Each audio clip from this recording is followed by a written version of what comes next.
Yeah, she's back there. She likes to hang out in the tub.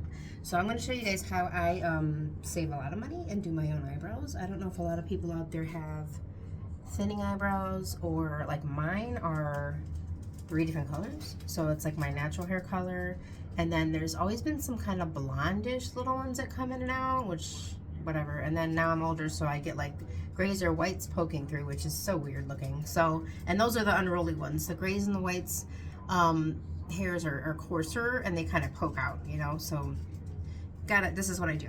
So I used to go to Ulta and get my eyebrows dyed, like tinted and waxed, and for both services that can be up to like $40+ every time you go, and it really doesn't last long. So what I'm finding is that I'm having to do this at home, saving a ton of money, but I can do it every week. I can do it every 2 weeks, you know, and it always looks nice. So this is what I do.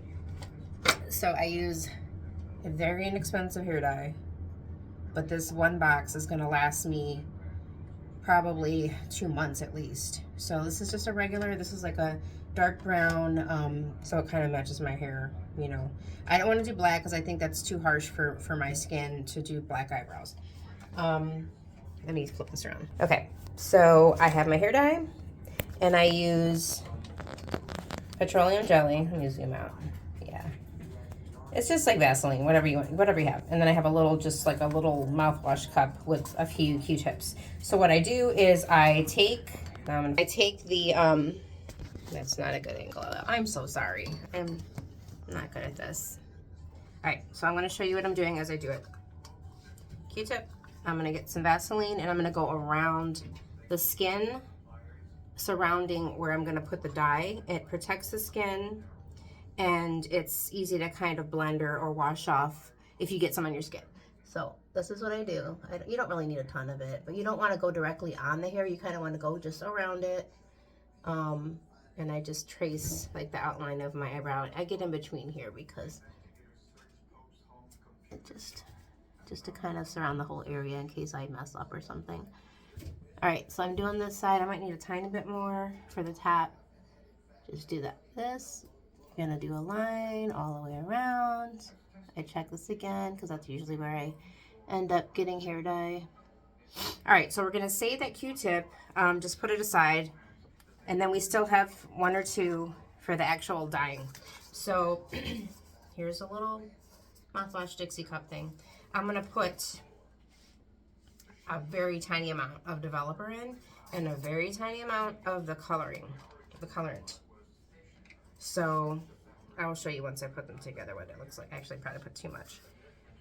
But you want to just make sure that, I mean, if you want to, you can kind of write the date on the dye box to see when you started and how long it lasts you, so you know when you have to buy more. But once you do open each bottle, they're okay to close back up and reuse. It's when you mix them together that you can't, it's a timely solution. So let me make sure I don't put too much of this, because that should be good. All right, so I'm gonna show what it looks like before I mix it. Okay, here we go. So this is the cup. You can't really see the white too much, but the white is the developer. Colorant is actually the yellow. So I just take my little Q-tip here. This is a clean one. Mix it up. And then I'm gonna just show you my mirror as I'm putting it on. All right, so, and I go directly on the thickest part. I look for all those lighter hairs that I wanna make sure I really saturate those pretty good. And when I do this, it really only takes a few minutes. But you don't want to forget and go do something else and then come back and you look all crazy. So we're going to do the other one. I do 1 full layer on each side. Okay. And, you know, if you have never used hair dye, I use it all the time, but if you haven't, you can do like a dye test on your skin first to, in case you've had any allergies.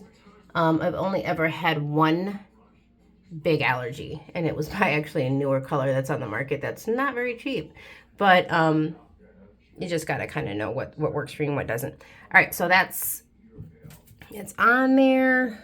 Let me see. I want to make sure, because once it starts once it's activated, it does it's like almost like a little bit of, it all looks white for a minute. So you really got to make sure you got all those hairs. So I'm just doing another one over before I set my timer. And while I have the timer on, I'm going to pause this and come back, and you can watch me kind of take it off and then see what it looks like. So in the meantime, we get to play with Olive. She likes to go in the tub, and these are her little fuzzies. Hi, Olive. Hi. Look at her eyes. Oh my God. Go get it, Olive. Go get it. Go get it. Come on. Oh, yeah. Okay.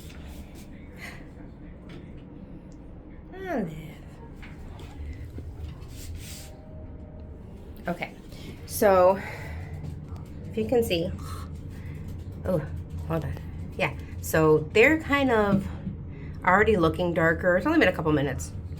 I did kind of do another once over just around where you can kind of see where it's bleeding into the skin a little bit. So I just use that same Q-tip with the Vaseline and kind of go over it a little bit. I don't want to actually go right on the hair, but just the skin, so that you're kind of wiping as it's developing. It's easier to get off. I have animals, so I have hair everywhere.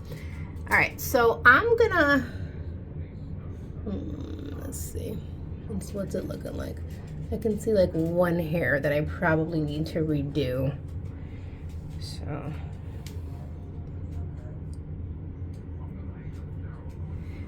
And it's funny because I'm going to be doing a couple of videos where I have all these weird tips on things you can save money on that I've just discovered.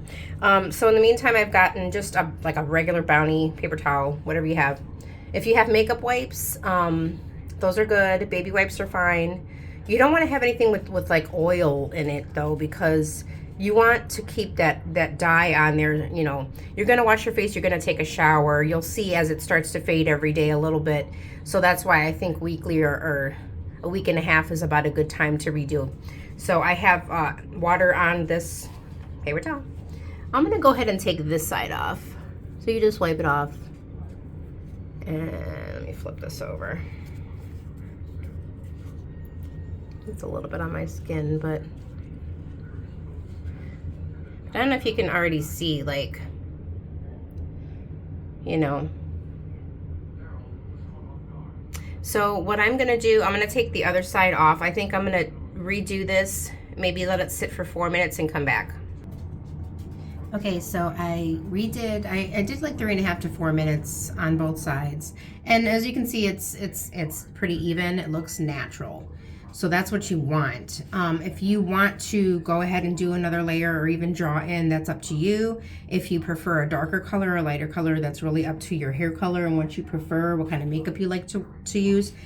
But I paid $6 for this hair dye, okay? And Color Silk used to be like $3.99, now it's like $6. But it's a cheaper color. If you can find cheaper ones, fine. But like I said, I was paying $40 to get it done before at Ulta, and that would last me a week, okay? So I can't always do that, you know, and it doesn't make sense to do that if you can do this at home and kind of get by. I minimally tweeze. I use the little razors too, those little eyebrow razors in between, and that gets a nice clean a look. So I've done that already. I don't really need to go in and do that right now.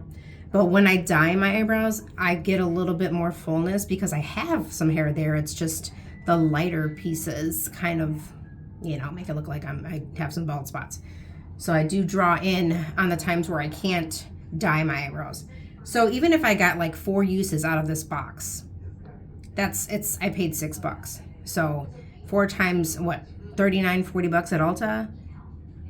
Come on, do the math. So there's my tip for you. If you do find any reaction or allergy, maybe don't use that brand. But I always recommend putting the Vaseline around, you know, just to protect your skin from anything. All right, hope that helps.